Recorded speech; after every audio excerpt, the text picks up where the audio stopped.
নমস্কার।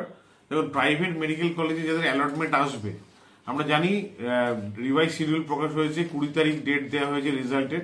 20 তারিখ যখন রেজাল্ট বেরোবে অ্যালটমেন্ট, তখন প্রাইভেট মেডিকেল কলেজে যাদের নাম আসবে তারা কিন্তু প্রাইভেট মেডিকেল কলেজে ডিরেক্টলি অ্যাডমিশনের জন্য যাবেন না। তাদের কিন্তু গভর্নমেন্ট মেডিকেল কলেজে একটা ব্যবস্থা করা হয়েছে। গভর্নমেন্টের তত্ত্বাবধানে গভর্নমেন্ট মেডিকেল কলেজে গিয়ে তাদের অ্যাডমিশন নিতে হবে। কোন কলেজের অ্যালটমেন্ট এলে কোন গভর্নমেন্ট কলেজে যেতে হবে সেটা আমরা বিস্তারিত এই ভিডিওতে বলে দেবো। নোটিশটাও দেখাচ্ছি আপনাদের, আমি পরপর পড়ে শোনাচ্ছি, আপনারা দেখে নিন। প্রথমত হচ্ছে যে KPC medical college, IQ City medical college আর আই কেয়ার মেডিকেল কলেজ, এই তিনটি কলেজে যদি আপনার অ্যালটমেন্ট আসে তাহলে আপনারা কিন্তু যেতে হবে এনআরএস মেডিকেল কলেজে রিপোর্টিং এর জন্য। 21, 22, 23 তারিখ এই 3 দিনের মধ্যে যে কোনো একদিন আপনারা যাবেন এনআরএস মেডিকেল কলেজে। আর যদি গৌরী দেবী, শান্তিনিকেতন বা সানাকাতে আপনার নাম আসে, সেক্ষেত্রে আপনারা যাবেন মেডিকেল কলেজ কলকাতা, কলেজ স্ট্রিটে, যেটা মেডিকেল কলেজ কলকাতা 21, 22, 23 রিপোর্টিং হবে।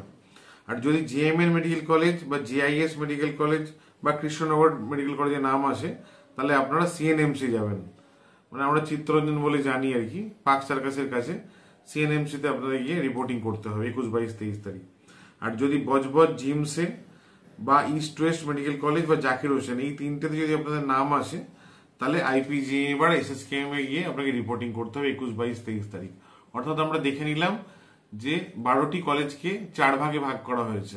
3টি করে কলেজ এক একটি সরকারি মেডিকেল কলেজে রিপোর্টিং এর জন্য দেওয়া হয়েছে। আপনার যে কলেজে অ্যালটমেন্ট আসবে সেই কলেজে যেখানে রিপোর্টিং করতে বলা হয়েছে সেই মেডিকেল কলেজে গিয়ে আপনি রিপোর্টিং করবেন 21, 22, 23 মধ্যে, নাহলে কিন্তু আপনার রাউন্ডটা লস হবে। আর ডেন্টাল কলেজের ক্ষেত্রে বলে দিই যে ডেন্টাল কলেজ যে 3টি আছে, কুসুম দেবী, গুরু নানক বা হলদিয়া, যেখানেই আপনার অ্যালটমেন্ট আসবে না কেন, আপনাকে আর আহমদ ডেন্টাল কলেজে শিয়ালদায় গিয়ে রিপোর্ট করতে হবে। তো এই হলো সিস্টেম যে আপনার প্রাইভেট মেডিকেল কলেজে যদি অ্যালটমেন্ট আসে আপনি কোথায় গিয়ে রিপোর্টিংটা করবেন, এটা জানা খুবই জরুরি। নাহলে অনেকে আমরা দেখেছি কলেজে দৌড়দৌড়ি করে সময় নষ্ট হয়, অনেকে রাউন্ড লস হয়ে যায়। যাই হোক, এই ইনফরমেশনটা আমরা জানালাম। যা আপডেট আসবে ডাব্লিউবিএমসিসি কাউন্সিলিং এর ইনস্ট্যান্ট আমরা জানাবো। ওভারঅল ইন্ডিয়া যেগুলো রিলেভেন্ট মনে হবে সেগুলো আমরা পরপর জানাতে থাকবো। চ্যানেলটাকে সাবস্ক্রাইব করে রাখুন আর ভিডিওটা ভালো লাগলে লাইক করে দিন। নমস্কার।